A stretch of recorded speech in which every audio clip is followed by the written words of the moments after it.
तुलसीपुरा नाम के एक छोटे से गांव में केशव और सुजाता नाम के पति पत्नी रहते थे। उनकी दो बेटियां थी, रम्या और प्रिया। वो लोग बहुत गरीब थे। केशव के पास दो गाय थे जिनका दूध निकालकर वो बेचा करता था। गांव में कोई भी अगर किसी भी काम के लिए उसको बुलाता वो फौरन ही चला जाता था। छोटे मोटे काम जो भी उसको मिलते थे सारे ही करता था। इस तरह जो भी पैसे वो कमाता था उन्हीं में उनके घर का पोषण होता था। केशव की दोनों बेटियां उसी गांव के सरकारी पाठशाला में पढ़ा करते थे। केशव की बड़ी बेटी रम्या उस वक्त 10वीं क्लास पढ़ रही थी और छोटी बेटी प्रिया 8वीं क्लास पढ़ रही थी।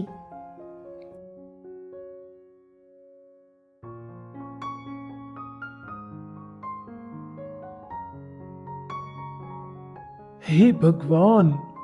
अरे क्या हो गया? खाना बहुत गर्म तो नहीं है ना? अरे कुछ नहीं। आज वो वीरा जी के घर में कुछ काम था, बस वही करने के लिए चला गया था मैं, और सोचा कि कुछ पैसे ज्यादा कमा लूंगा, और काम करते समय थोड़ी बहुत तो लग ही जाती है। अच्छा, दिखाओ तो अपने हाथ। ये क्या हालत बना रखी है आपने? ये सारे काम करने की आपको आदत नहीं है। अगर ये सब करते जाओगे तो क्या होगा तुम्हारा? अब देखो हाथों की क्या हालत बना रखी है। जितना भी हमारे पास है उतने में तो हमारा गुजारा हो रहा है ना। अरे अब तो सब ठीक ठाक है, लेकिन कल को जब हमारे बच्चों की पढ़ाई करने के लिए हमें उनको शहर भेजना पड़ेगा, तब हमको पैसों की बहुत जरूरत पड़ेगी। अभी से हम पैसा जमाएंगे तो उस वक्त के लिए हमारे कुछ काम आ जाएगा। हमारे गांव में तो लड़कियों को 10वीं क्लास से ज्यादा नहीं पढ़ाते हैं, लेकिन तुम बोले जा रहे हो कि अपनी बेटियों को शहर भेजूंगा और अच्छी पढ़ाई करवाऊंगा। तुम जैसा पिता उन लोगों को मिला, ये उनकी खुशनसीबी है। अब अपने हाथ बताओ, मैं दवा लगा दूंगी।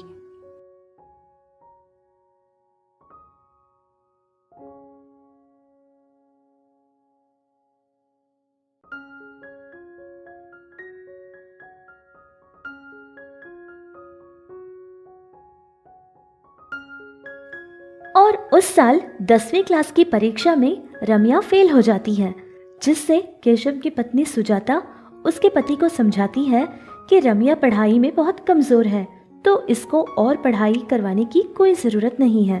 अब केशव की सारी उम्मीदें उसकी छोटी बेटी प्रिया से ही थी। प्रिया बहुत ही अच्छा पढ़ती थी और हर जगह आगे आती थी। हमेशा प्रिया के बारे में सोचता रहता था और उसकी छोटी बेटी को हमेशा यही कहता था कि वो खूब मन लगाकर पढ़ाई करे, जिससे उसकी जिंदगी बहुत अच्छी हो जाएगी। और इस तरह प्रिया भी 10वीं क्लास में बहुत अच्छे नंबर के साथ पास हो जाती है। फिर केशव उसकी छोटी बेटी की आगे की पढ़ाई के लिए पास ही के एक शहर में कॉलेज में उसका दाखिला करवा देता है। हर दिन सुबह सुबह बेटी को अपनी ही साइकिल पर ले जाता और शाम को वापस घर लेकर आ जाया करता था। इस तरह प्रिया का इंटरमीडिएट भी पूरा हो गया था। फिर उसको एक शहर में इंजीनियरिंग कॉलेज में सीट मिल जाती है, जिससे केशव ने अपनी बेटी को एक हॉस्टल में दाखिला करवा दिया था। लेकिन शहर में खर्च बहुत ज्यादा होता है, जिससे उनको पैसे भेजने की बहुत जरूरत होती थी। उसकी बड़ी बहन रम्या ने भी काम करना शुरू कर दिया था और हर महीने छोटी बहन प्रिया के लिए जितना भी पैसा खर्च होता था वो सारा का सारा हर महीने रम्या भेजा करती थी। ऐसे ही 2 साल गुजर गए थे। फिर एक बार छुट्टियों में प्रिया घर आ जाती है।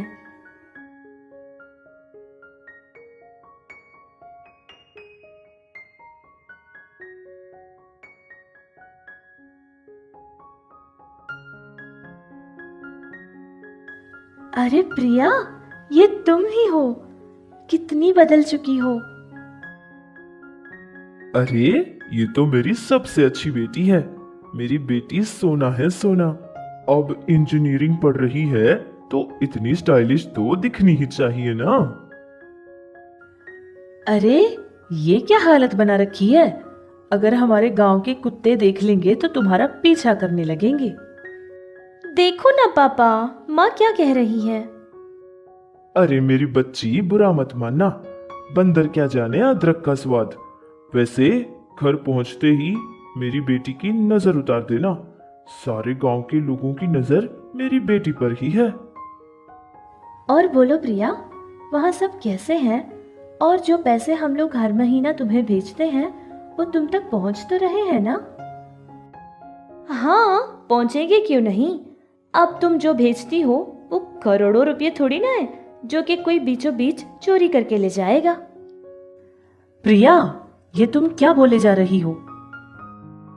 अरे माँ, चुप हो जाओ, पहले घर चलो।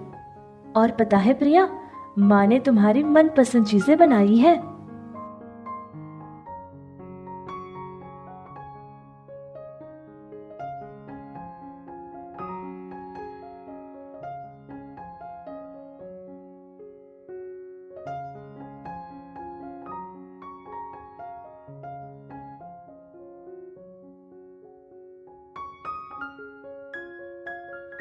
अरे सुजाता, तुझे पता है मेरी बेटी को ऐसे देखकर जितनी भी मैंने मेहनत की थी सारी मेहनत भूल चुका मैं।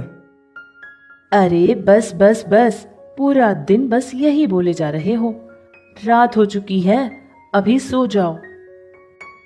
अरे मेरी बेटी के बारे में जितना भी बोलूं कम ही होगा। उसने मेरा नाम रोशन किया है। वैसे बड़ी बेटी से भी मुझे बहुत उम्मीदें थी, लेकिन जब वो परीक्षा में फेल हो गई थी तब पता है मुझे कितना दुख हुआ था। अब मेरी सारी उम्मीदें मेरी छोटी बेटी से ही है। हाँ हाँ ठीक है, अभी सो जाओ।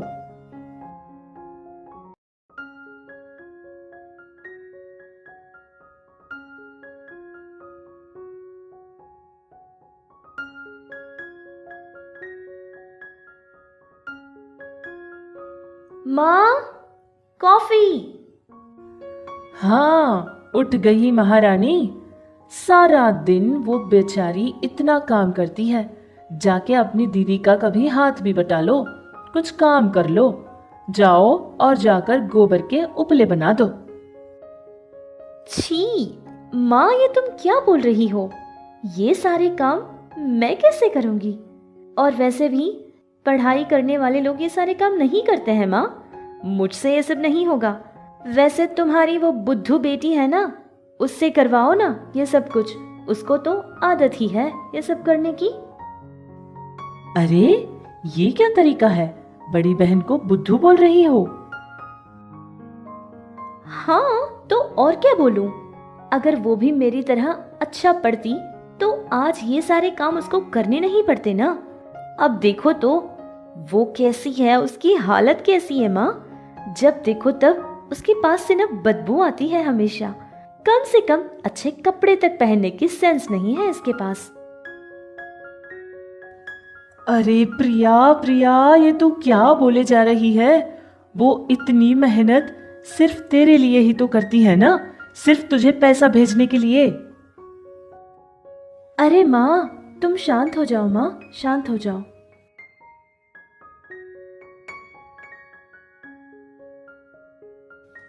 प्रिया, माँ ने तुम्हारे लिए तुम्हारी मनपसंद कचौड़ियाँ बनाई है, जल्दी से खा लो।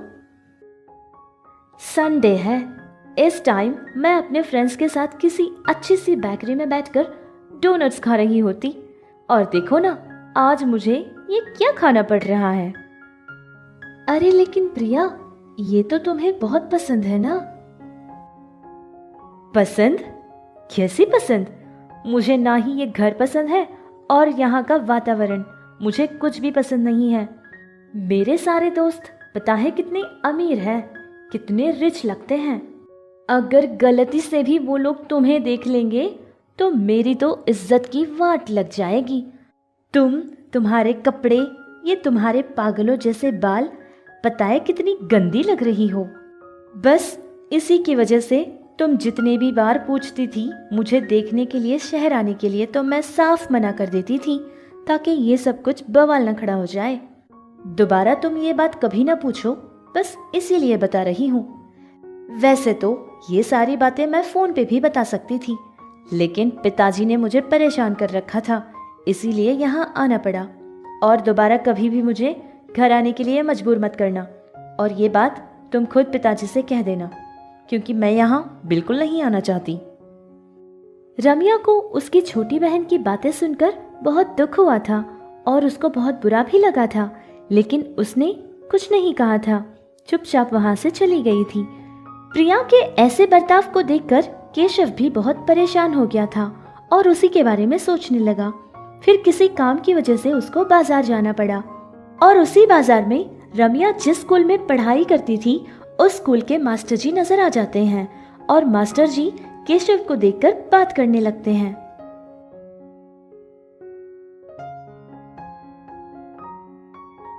अरे केशव जी, आप तो रम्या के पिताजी हो ना?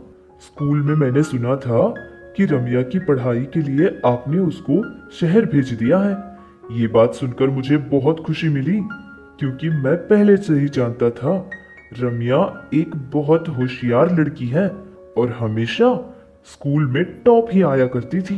मैं आपसे ये बात बोलना भी चाहता था कि आप रम्या को बहुत अच्छी पढ़ाई देना, वो बहुत नाम कमाने वाली है।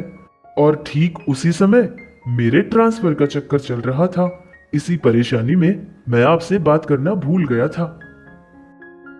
मास्टर जी, ये आप क्या बोल रहे हैं? आप क्या सच में रम्या के बारे में बोल रहे हैं? लेकिन रम्या तो 10वीं क्लास की परीक्षा में फेल हो गई थी ना। छोटी बेटी प्रिया, वो तो अब इंजीनियरिंग पढ़ रही है। अरे, ये आप क्या बोल रहे हैं? वो तो बहुत अच्छी पढ़ाई करती थी, बल्कि वो तो टॉपर थी, टॉपर। बहुत मन लगाकर पढ़ाई करती थी। मुझे लगता है कि कहीं ना कहीं कोई गड़बड़ हो गई है। अच्छा, मैं अभी चलता हूँ, मुझे बहुत काम है। केशव पूरा दिन सिर्फ रम्या के बारे में ही सोचने लगा। फिर उसको समझ आ गया था कि रम्या ने ये सब कुछ जानबूझकर किया था, क्योंकि उसका पिता दोनों की पढ़ाई नहीं करवा सकता, इतना वो नहीं कमा सकता। जानबूझकर अपनी बहन की भलाई के लिए, उसके अच्छे भविष्य के लिए रम्या परीक्षा में फेल हो गई थी। ये सब पता चलने के बाद मन ही मन केशव बहुत ही दुखी हो गया था और उसी के बारे में सोचता हुआ घर पहुंच गया था।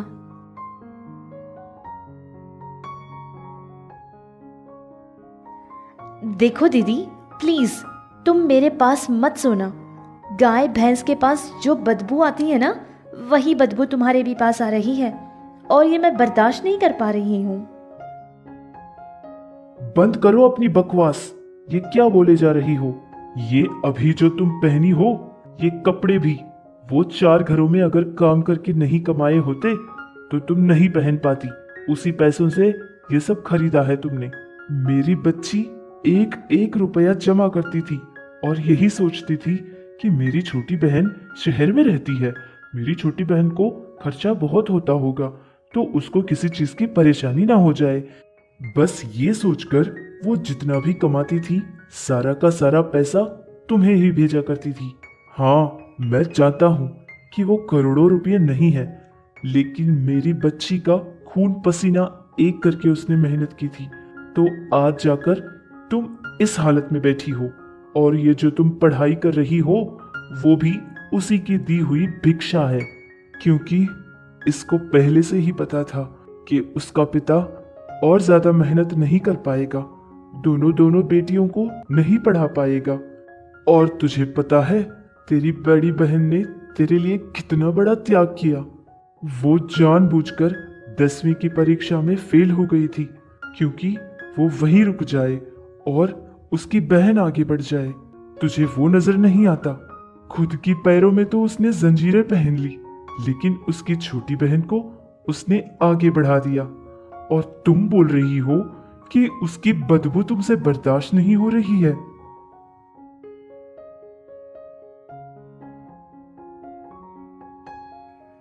दीदी, प्लीज मुझे माफ कर दो। मैंने तुम्हारा दिल बहुत दुखाया है, मैंने तुम्हें बहुत परेशान किया है। प्लीज मुझे माफ कर दो। आज जैसी जिंदगी हम गुजार रहे हैं, जो कुछ हमारे पास है, तो वो सिर्फ हमारे माता पिता और हमारे घर के लोगों की वजह से है। विद्या इंसान को संस्कार सिखाती है, बड़ों की इज्जत करना सिखाती है, गलत और सही में फर्क सिखाती है। स्टाइल और स्टेटस समझकर विद्या को कभी हासिल न करें, क्योंकि ऐसी सोच से हासिल करने वाली विद्या की वजह से हम अपनों से ही हाथ धो बैठते हैं।